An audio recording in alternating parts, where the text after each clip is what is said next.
topic we chose to talk about was CTE, and one article that I found talks about how CTE affects the brain, and it's a brain disease. It's caused by changes in the brain because of small hits, and it changes how people think, feel, and act, or sometimes move in the later stages. The way it's shown to be caused in football is subconcussive hits, which are like, they're kind of like concussions, but like not as bad. So a lot of people don't really get diagnosed with them because it's not like really affecting you at the time, but later in life it's like makes a big difference in how your brain functions.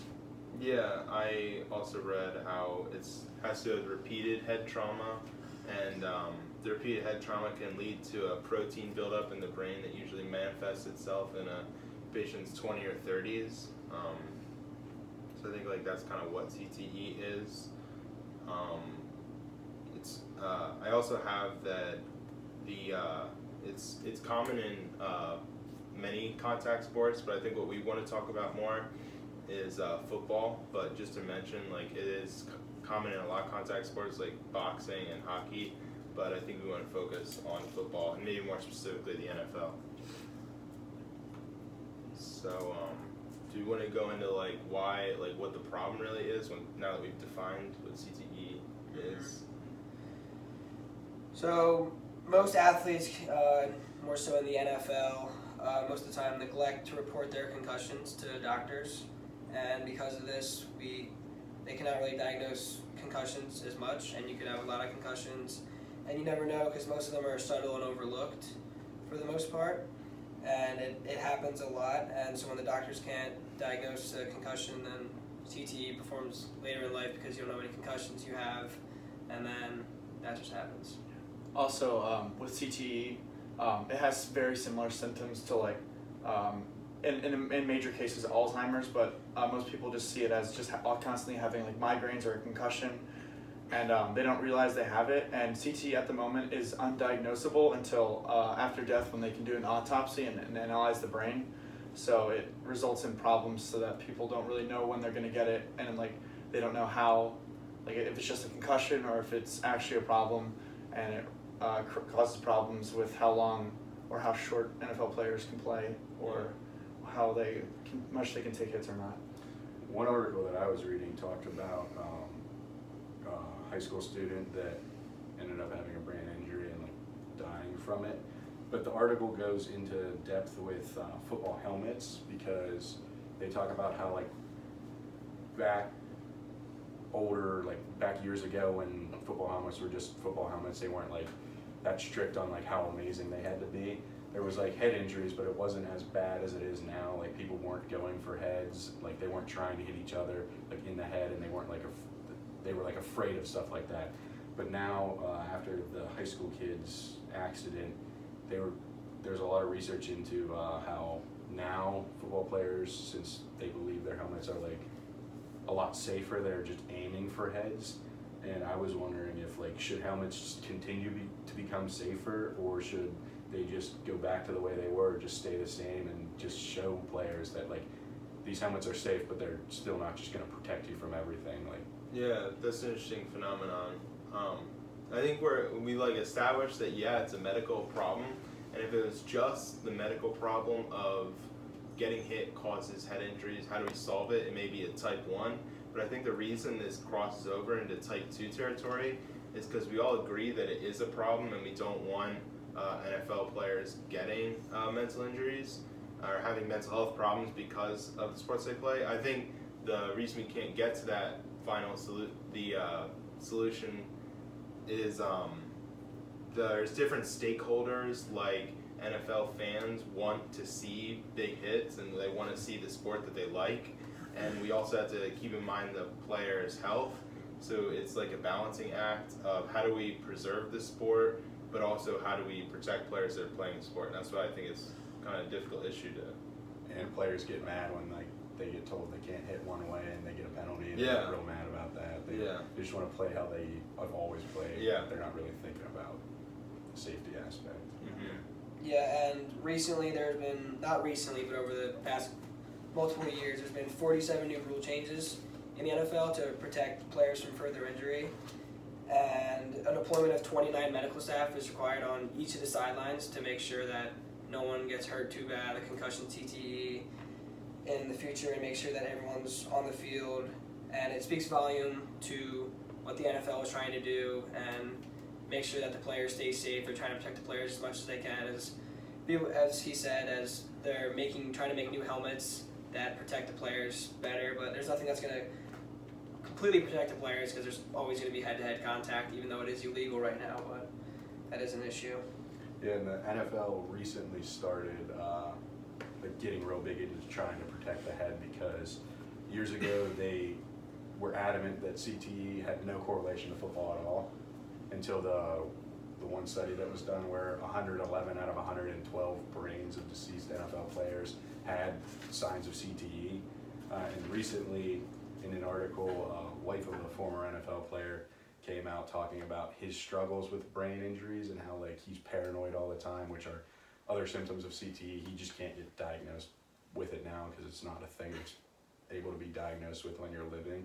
But his story and other people's, and also the study, have got the NFL's attention, and they started paying disability to players, and they've now understand that they kind of cause CTE because they're one of the leading sports that players end up getting that. So also kind of going off towards the end of what you just said, it kind of raises a question whether or not the NFL should be responsible afterwards, they retire and they start to show signs of CTE. But then there's also the debate that you can't diagnose it, it's closely linked to Alzheimer's in the later stage, they have memory loss, so there's no way to actually determine it. But it's it just raises that question, if the NFL should compensate, or if it's the helmet provider's fault, or if it should be a specific player's fault. It's hard to address. That's why it becomes more into a type 2 problem, I feel as well. It kind of the thing that I saw when I was researching in regards to that was the balance of responsibility between the responsibility of the player for his own health versus the responsibility of the NFL for the player's health, and kind of balancing those two makes it a really difficult problem to solve. Yeah, and the NFL right now has a total of $1 billion in lawsuits with former NFL players and CTE, and now that's mainly why the NFL is trying to ostracize head injuries and all, because there's a huge lawsuit right now because the NFL's fault because all the players getting CTE, and why do the players not have health insurance automatically from what the players receive while they're playing in the league, so they think they should be getting medical bills paid for.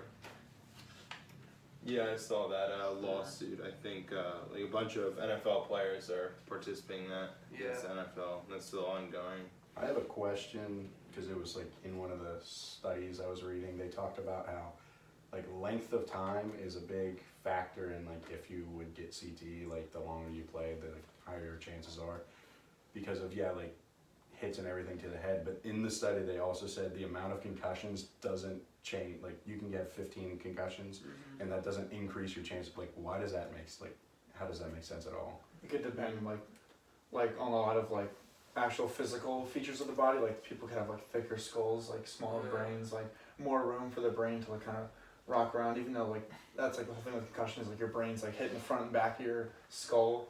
And it's just because you see people in high school, there was a student in high school played football, and he kept pushing off his concussions, and he ended up stopping playing football, and during a rugby match he actually got hit. It was just one hit and he died right on the spot. And it's really hard to be able to tell that, because there is a correlation. Obviously more NFL players are getting it, but you also you shouldn't leave out the kids at college, even college players that are ultimately getting affected by it immediately and not even having to go through the NFL.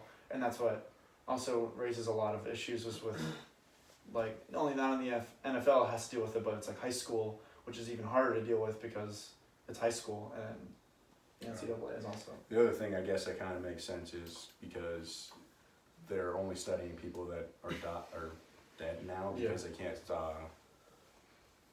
diagnose it when you're living, and those people might not have reported that they ever had any head injuries, and then now it's oh, they didn't have any head injuries, but they played football for 10 years, so they have CTE because of that and not because of head injuries. So Yeah. it's just a weird thing to be able to correlate.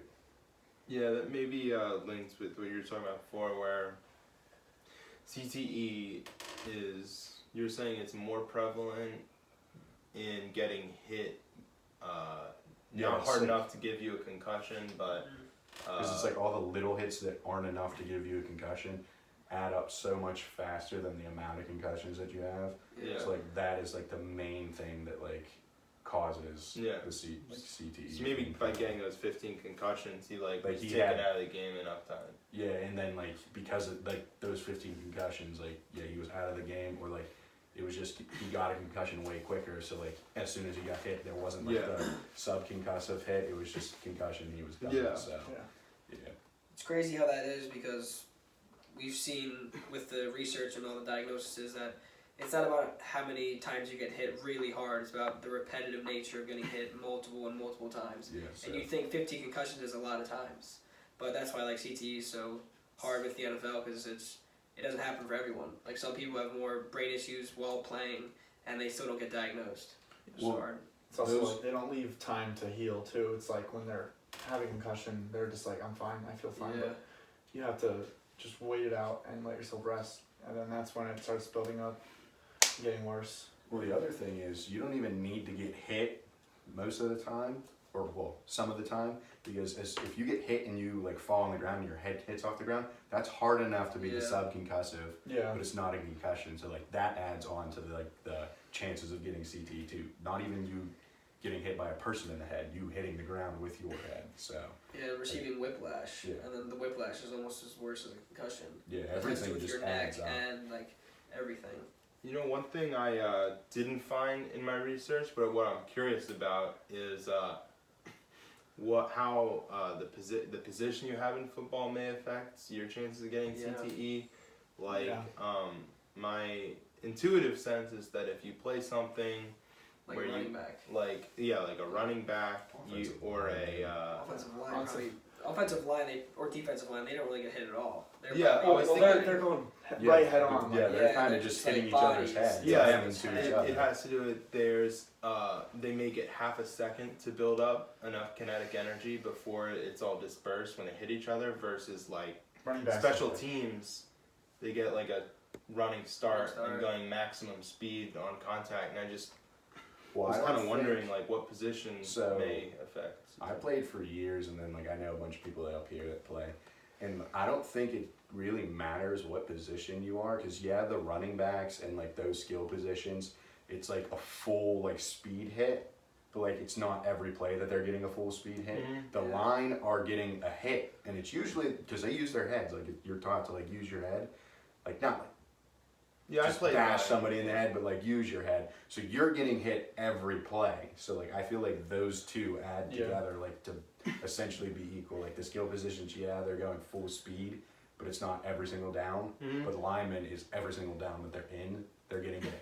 So Mhm. I feel like it just adds and it's equal, more or less. I Yeah. feel like there's also not enough research and not enough, because we can't diagnose while people are living. So we Yeah. have to go off of people that donate their bodies to research to like figure it out. So you can't just say like, oh yeah, running backs get it more, but because maybe only running backs, or maybe only one running back and he was like donated it to research and he was diagnosed. Yeah. Maybe Yeah. 15 that didn't would have never had CTE. So Mhm. it's the research has to be like greatly increased to be able to do a ton of stuff about it, because like we can't even diagnose it in people that are living yet. Yeah. And so I feel like those are definitely things that need to be like focused on if we're gonna get a lot more information, find out like different types of solutions that could possibly be Yeah. there. And then a question I had concerning what Grant said about the 15 concussions, like should the NFL implement a rule where if you get a set amount of concussions, you should not be able to play again? But then again, it's hard to say since That's a- someone's gotten 15 concussions and Yeah, like Like- if somebody got 15 and then they didn't have it, like it's a possibility. I don't Yeah. know if anyone's Yeah. ever had some that. people could get like 3. Yeah. They could probably have it based Well, on and then the some degree of the people- concussion. And you were saying the NFL is a lot better now because they can, if you get hit in the head, they can pull you off the field and Right like, check away. you for a concussion. But still, like some people don't report their head hurt Yeah. because they just want to keep playing. They don't want to let their team down. It's so. like they also will most likely never want to give it up earlier than they should because that's how they're making all their money that way too. And it's like tough, like even like kind of like what Graham was going off. This is kind of like off the guard, but like with the positions thing, like a lot of them have different helmets. Like your punter, you see they have like no protection, but you can't even touch the punter. Like, but like the offensive linemen, they have like I didn't even see them up close. I was on Tuesday. They had the band crash the football team's rehearsal in Luba Hall, and we like were distracting the kickers, and their offensive lineman was out there, and they have like these crazy thick helmets, like way thicker than like what like receiver. Yeah, like our like KJ or like Sean quarterback. Clifford, I can't think. Like they're wearing like real thin helmets, but like they have like the thicker helmets, but clearly like they seem to be getting it more, and obviously running backs too, and so like I just don't know because like what I was saying before, the article that talks about the helmets, like I just think people need to know that like the helmet's just not going to protect them from everything, so they got to stop with the head hits.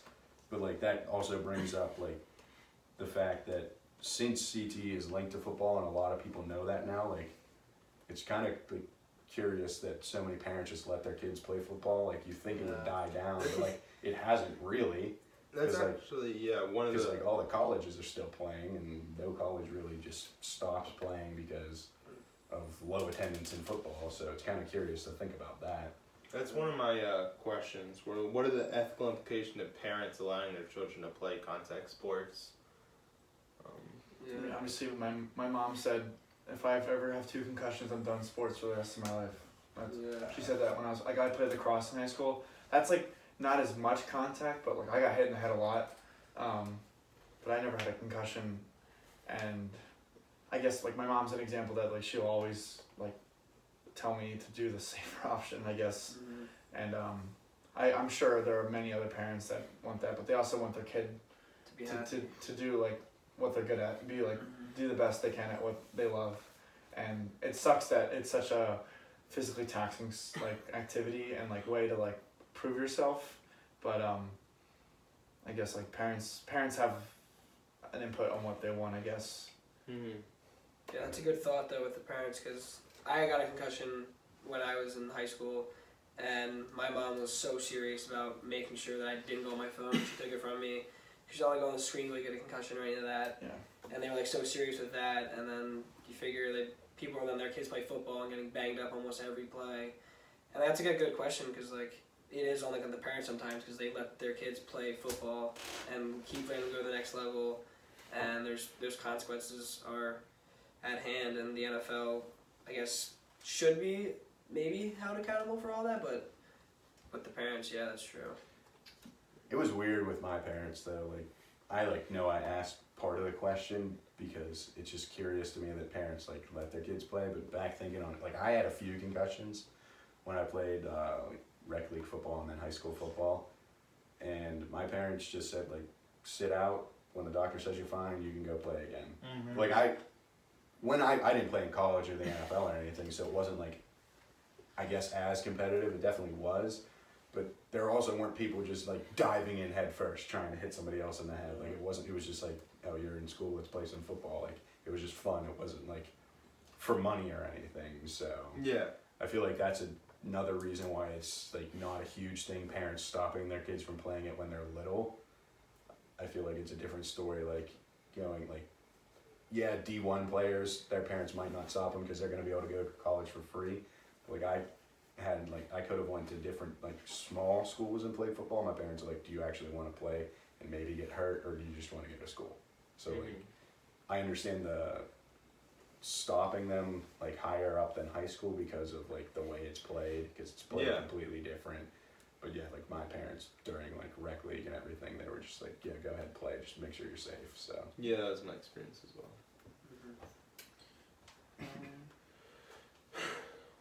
One of the other things I had that kind of ties into that younger generation is how public high schools have football, because almost every other organization we talk about besides some public colleges, are like the NFL is private and rec leagues are private, but the public colleges and the public high schools are non-private. So I was just wondering if the circumstances may be different because you're no longer a private entity playing that's hosting football stuff. You represent kind of the government, and if you put your own citizens at risk, it may be a different dynamic. I'm just thinking of that. I don't know. I just there's a huge correlation between football and CTE. Since there's not a ton of research done, then they don't really know what to do. I feel like they can't just like say, oh nope, you can't play it anymore, because people are gonna do it anyway if they wanted to. They would do it. So like they're not just gonna right now just say like, oh yeah, you can't play it anymore. They're gonna try to figure out a way to lessen it or treat it. So like there's a bunch of different things with that. Yeah, and the players coming into the NFL know that there's serious consequences going in with football. And that's why they get paid big contracts and get paid a lot of money. Because there's a lot of things that can go wrong, like CTE coming off. But like, there's a company called Vices, which is working to see if they can create a helmet to stop concussions altogether. They're using science and all this different stuff to try and stop it, but it's never gonna happen. And it raises the question with like a young star named Chris Borland. He retired after 1 year because he was scared of what was gonna happen in the future with like his neurological problems. Because he had gotten so many concussions, and he had to stop after a year and gave it up for it. Well, yeah, the guy that I was talking about before, his name was Rob Kelly. He was in the NFL for 5 years, and he was a defensive player, so he was a safety. He was one of the positions that like are high speed hits. But 10 years after the NFL, he was fine. He got married. He was perfectly fine. And then like 15 years after he was in the NFL, he like is afraid to go to sleep. He's like paranoid of everything. He can't really work. He gets paid disability by the NFL now. He wasn't part of that lawsuit, the $1 billion lawsuit with CTE. But like they decided, they like read through all this stuff, and after the NFL finally said, oh yeah, there is a correlation, they decided to like pay him disability because he can't really do anything now. It's like he's just like, that's one of the symptoms are different things with like thinking, functions, and then like paranoia and depression are other things that like go into it. And cognitive functions and thinking of memory starts to go like downhill in your 20s and 30s, and then in your 40s and 50s you start getting depression and paranoia, and you can't really do anything outside of your house. Like it's crippling. He didn't want to leave his house. He hasn't left his house for like 5 years. So there's like a huge problem. It's like a big problem, and like it's pretty like relevant because football is such a big sport in America. So like, definitely needs. Kind of like going off that, like with how he was like, it affects the players, like they like almost ruins their lives after they stop. Like it's also like their families directly get impacted by it, and like they have like wives and children have to see like their loved ones just like almost like live with the paranoia, like they can't sleep at night. They are developing like Alzheimer's in like minor cases, not directly Alzheimer's, but like symptoms that are similar to it. Like the Alzheimer's Association does help with CTE, and it's just they have to deal with like the players just forgetting their family members, their who they are, everything, and like also having all these pain, depression, like paranoia and all that, and it's just the NFL. It's tough for the NFL to have to deal with that because that's just like it's a lot of money that could go into that because there's no really cure for any of that. Yeah, and they like did try to make CTE a thing. Like it's just something that came out of it. It wasn't like a goal of football. It just happens to be that they're one of the leaders in cases where people end up getting CTE. Yeah, and they ultimately, most of them die at a younger age than the life expectancy is around like what, 50? Yeah. On average, it was. It's pretty low. Yeah, like I don't like you consider 25 middle aged. Like. Well, in one study they showed that like in the study the amount of brains that had CTE was 99%. Yeah. But they did a bunch of math and they showed how they believe that, because like clearly not everyone's donating their brains to study, and they showed that they believe that 25% of NFL players are gonna get CTE at some point in their life. And a ton of people were mad when that study came out because they thought that it was just going to destroy football. And the goal is not to just destroy the sport or destroy any sports that get CTE. It's to make it safer for people to play, so they're not their life isn't destroyed. There are people too, like it's like a lot of what goes into NFL is the viewers, like they are how they make money, but also like the players are also how they can get viewers, and if you don't have players, you're gonna lose a lot of money. But then, and you also want it to be safe because you want people to continue playing, and then after they're done playing, continue to live long lives and support the league. Yeah. Yes. So it's a big thing where they're not trying to destroy anything. Like we all know CTE is a thing, so why not try to get everybody more informed on it, and then find research to make it I had no less clue. of a prevalent. I had no idea what it is before we did this project, and I'm glad I didn't really play football for very long. I don't think about it. I played football in 8th grade, I think. I'm glad I never played at all. It's scary knowing that you can die from CTE I think it would, and not even know you have it. Yeah, it would affect me if I was a good college player. It would just make me think if I'm a running back, I don't if I'm about to run into someone, if I had to do I'm gonna be hesitant and give up a big play, and I feel like it's tough, a mental game for the players to have to be I have to be as productive as possible, but you also risk getting bigger hits because of it, because the defensive players, they all just go for it. You're just told to go for it. I mean, you're not directly told, but there's that implication that if you're not doing everything you can to get that ball or stop the play or continue moving, it's it's just a waste of you won't be a starter. That's for sure. You'll be benched. Because there's some kid that won't care and will do it. If you're not going to do it. The coach just say run, don't stop. Run to the end of the whistle. Run through the play, make sure finish the tackle, and kids are just gonna throw their bodies out there most of the time because that's how it is. Well, I guess in that respect, it's good that rules are changing to protect heads, because they're the most important thing on the body. So play through the whistle and everything's a big thing, but now it's you can't do this hit, you can't do this hit, you have to be safe with it. So one of the opinion pieces I read was talking about, how we're talking about how different rules and new technology should be implemented to make football more safe.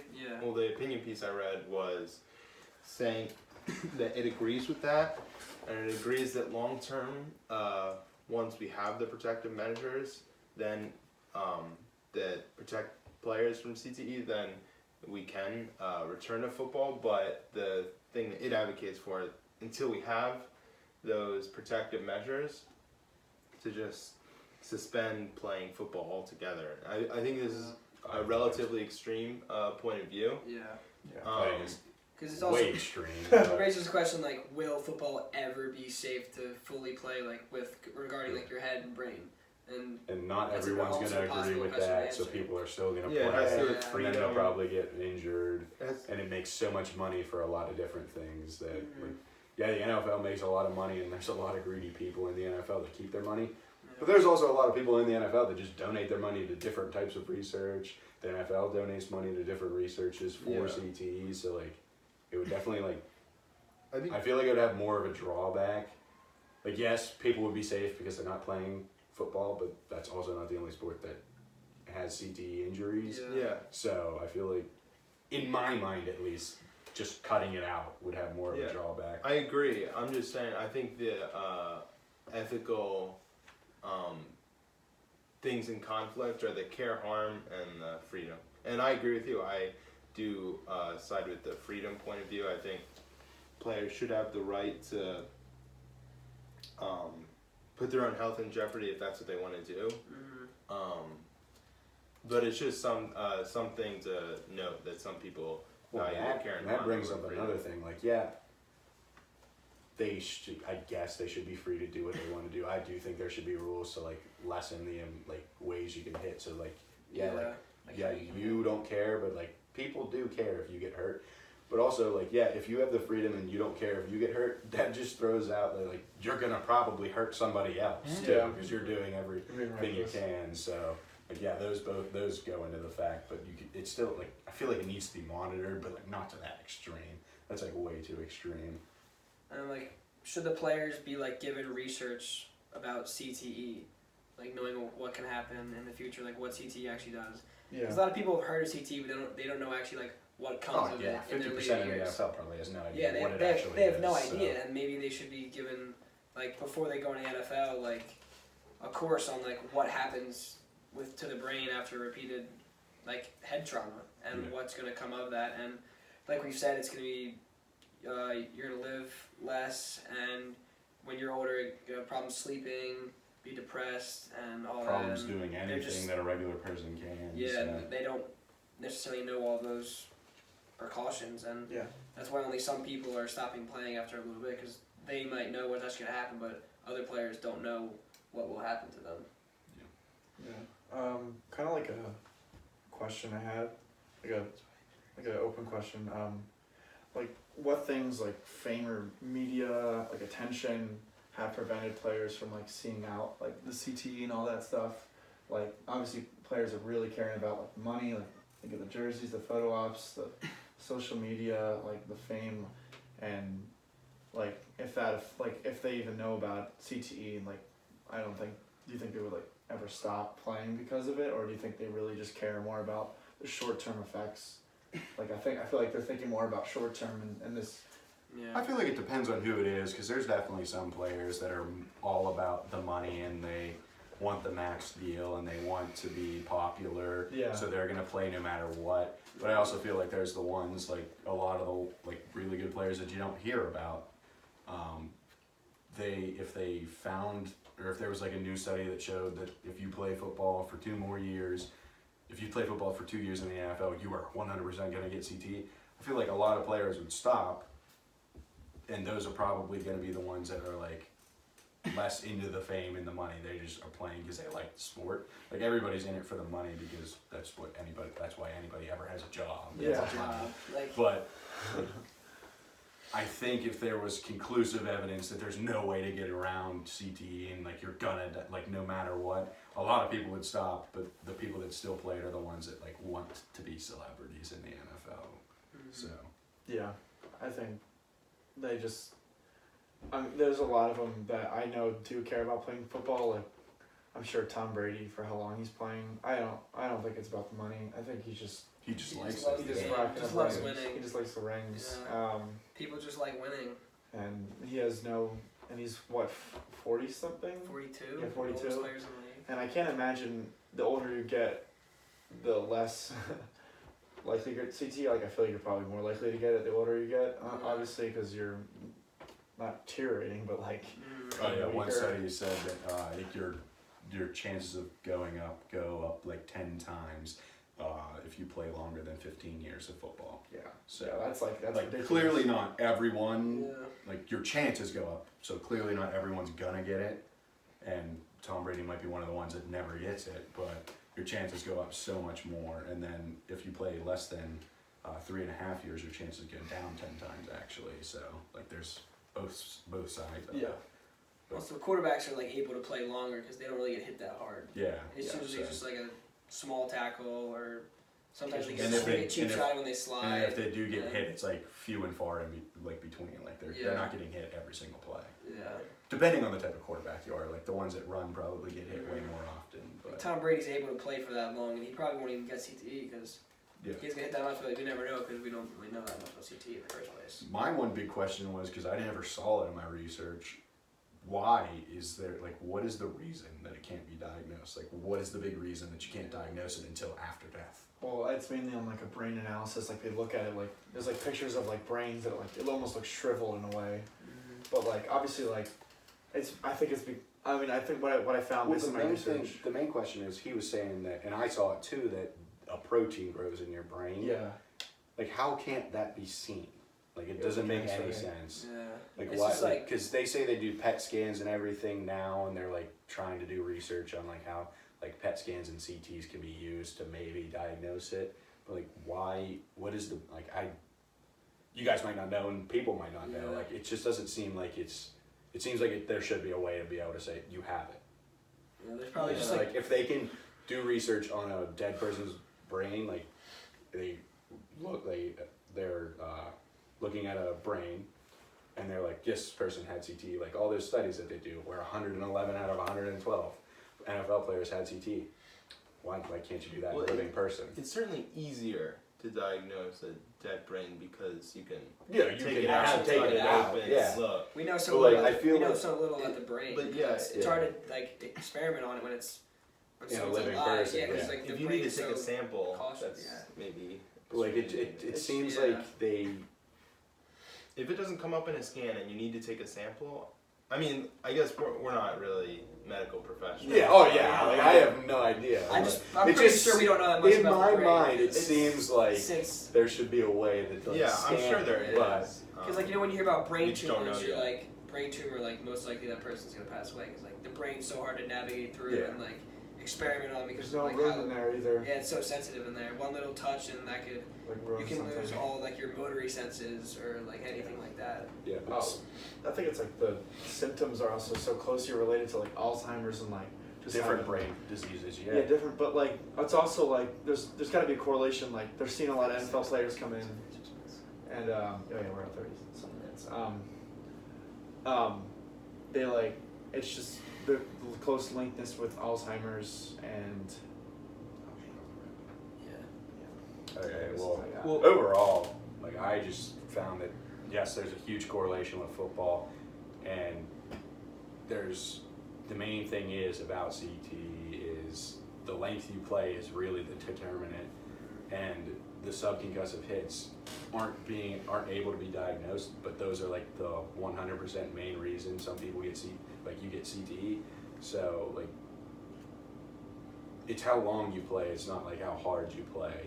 So it's just a big thing on do you want to play, do you want to risk it? If not, like you should probably stop playing Yeah. earlier rather than later. I don't like just one last thing to mention. I don't really want to go into solution suggestion or criteria, but it's just interesting that you say that because one of my sources says making full contact practices very rare may. NFL doesn't do full contact practices. Oh really? Yeah, they only do full contact in training camp. That's at the beginning of the season. During the season, they don't do I full guess they have contact, that so- implemented. Yeah, it's rare to see full contact out of high school. Like colleges might do it, but like NFL doesn't because they Interesting. want to save the players for game day. So there's a lot of solutions we can talk about. We're definitely going to, but project. so far like that's like the main thing is it's just like the length of time you play, and then it's like essentially inevitable. So Yeah. Any more things you want to mention? we feel like summarize what was research or anything like that. Or can I just go off? I'm just we could pause it. And, like, Yeah. I mean that was a Um, decent summary. We could, I don't know. I mean, What yeah. else I do you have to mean, like say? all things I found was just that it could happen to anyone. It's hard to it's like mainly it's really hard to diagnose. You can't find it until after they die, and it's just there is kind of a correlation. Like more people that are playing NFL are getting it more, but like there's also the cases like even in college, like they were said like almost Yeah, every like single it's- Big Ten team has someone that has gotten CTE in the past 5 years, I think.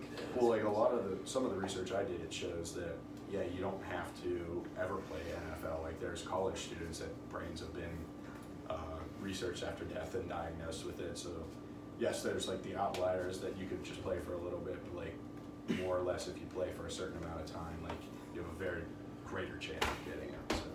So we're gonna. Yeah. How long was it? 38.